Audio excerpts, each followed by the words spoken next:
Happy Halloween, ghouls. Welcome to the Fervor Review. Today I'm going to be talking about the strange case of Dr. Jekyll and Mr. Hyde. I have never read this story before, but I'm very familiar with it just from my childhood. I was a big fan of Arthur growing up as a kid, and they had an episode of it in a catchy tune. If those of you who know, you know it was pretty catchy. And then also, I think Wishbone also had an adaptation of it, which that show was awesome and far, far ahead of its time. Like, that show still gets me. I would still watch that show. And maybe I will. You know what? We'll come back to that another time. But that was a good show. Shout out. So the other day, or a couple weeks ago, I was at my local half-price bookstore in the clearance section. That's where you'll find me. And I picked up this little gem of a book. Check that out. It's definitely falling apart. I gotta love this, dried up, ripped up sticker. Like, who puts a sticker there? There's like a nice empty space here. Whatever. But I do enjoy like the grotesque look. You can kind of see the Mr. Hyde is kind of like a grisly looking fellow, and then the charming, dashing Dr. Jekyll in the background there.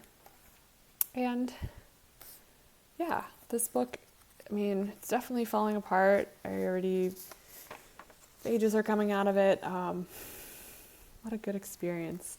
But I very much enjoyed this. It was not a very long book. I didn't realize this. It was written in 1886, and to me, this read kind of like a screenplay. Like, it was about 100 pages, and it was just, the descriptions were good. It moved very quickly. It was very, specific to the point, and it just drew you in. It was very interesting how it was set up, and I liked how the characters were introduced. When you first start reading the book, you first meet Mr. Utterson. He is an attorney and a very good friend of Dr. Jekyll. And I want to read the first line because I like the description, and it's my channel, and I want to read it. So here it goes. Mr. Utterson, the lawyer, was a man of a rugged countenance that was never lighted by a smile, cold, scanty, and embarrassed in discourse, backward in sentiment, lean, long, dusty, dreary, and yet somehow lovable. Isn't that great? I love that. So Mr. Utterson learns about some very disturbing facts about Mr. Hyde. And when he learns the name about Mr. Hyde, he becomes weary because his very good friend Dr. Jekyll recently changed his will to have this Mr. Hyde become his sole inheritor. Mr. Utterson is in charge of the wills, estate planning, that kind of stuff. What are they? I think it's called probate, like a probate attorney. I think that's the technical term. Anyways, so he gets very concerned. He tries to meet up with his friend Dr. Jekyll. He expresses his concerns. He's like, "Don't worry, Utterson, don't worry, man. I understand your concerns. Trust me. I know the man very well. Don't you worry too much about it." And Mr. Utterson just continues to be concerned. And he starts kind of doing his own investigation. He talks to a mutual friend of theirs, Dr. Lanyon, if he notices anything suspicious. And I have to say, reflecting on this book, I realize this book is also about friendship. This Utterson, yes, he's Mr. Jekyll is a client of his regarding his will.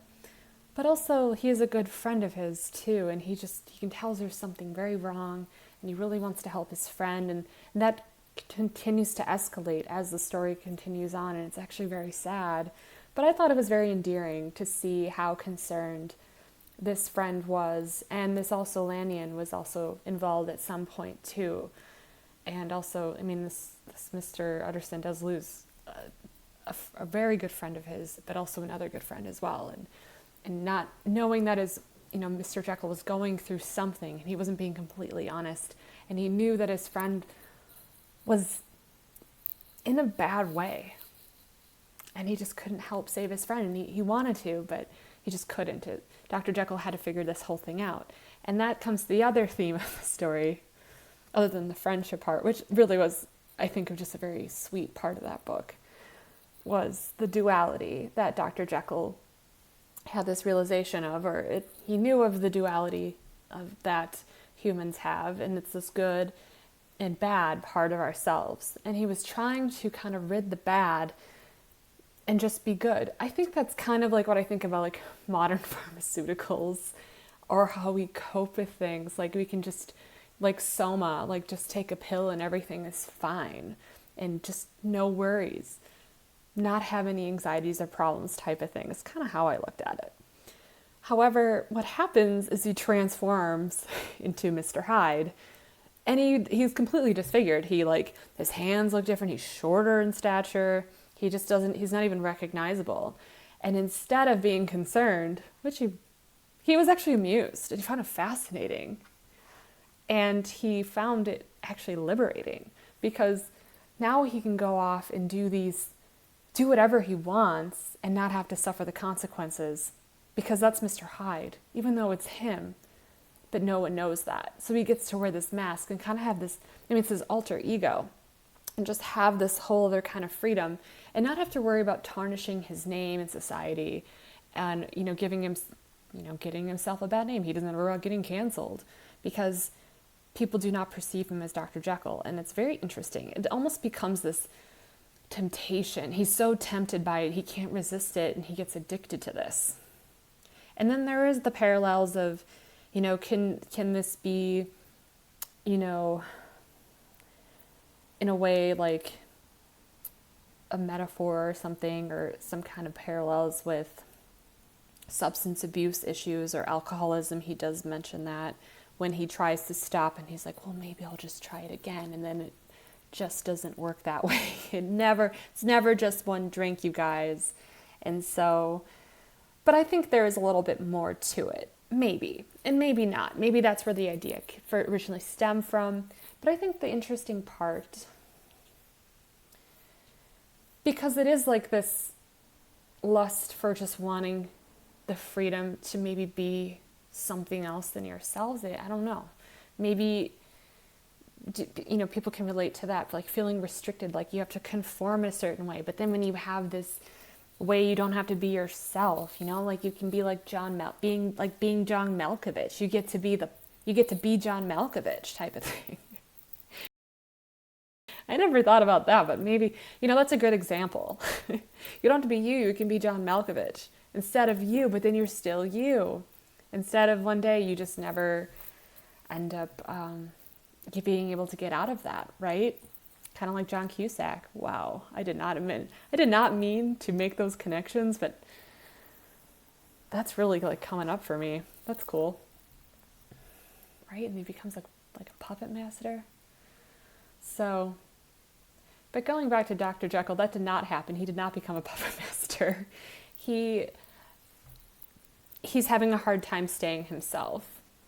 It's basically he's Mr. Hyde all the time. And he's pretty much Dr. Jekyll. He writes one last letter to Utterson, being like, this is my story and I'm writing this as quickly as I can because I know that after I'm done writing this letter, Hyde is coming back and I'm done. This is me. I'm over. He's completely taking over me. And he's pretty much, I'm as good as dead. And it's sad because I think he had good intentions, but he was careless. And I think sometimes you can't do everything you want in this life without a consequence. And that's kind of what it was. But it was just sad that he wasn't able to free himself, and this temptation, this darkness completely took over him. And eventually Hyde ends up ending himself too because he's wanted for murder. And, it gets messy. It got messy in the end. And there's no hiding anymore. There's no hiding. And he has to confront it. And unfortunately, it took his life. So, yeah, heavy book, right? It was very good. I really enjoyed it. I thought it was just very interesting. I thought it was endearing. I thought it was sad, but it was, it was just had a lot of really interesting things happening very quickly all at the same time. So I definitely recommend it. Check it out. There were a couple of short stories in this. I did read one of them. I didn't read the other one. I tried and I just wasn't really interested in it. But overall, I would say I really enjoyed Robert Louis Stevenson's style. It's very interesting. It was really good. So I definitely will read more of his in the future, and I highly recommend checking it out. I don't think you'll be mad. I think you'll actually enjoy it. Why not? So thank you so much, you guys, for watching. I hope you have a great rest of your Halloween, and I will catch you the next time. Thank you. Bye.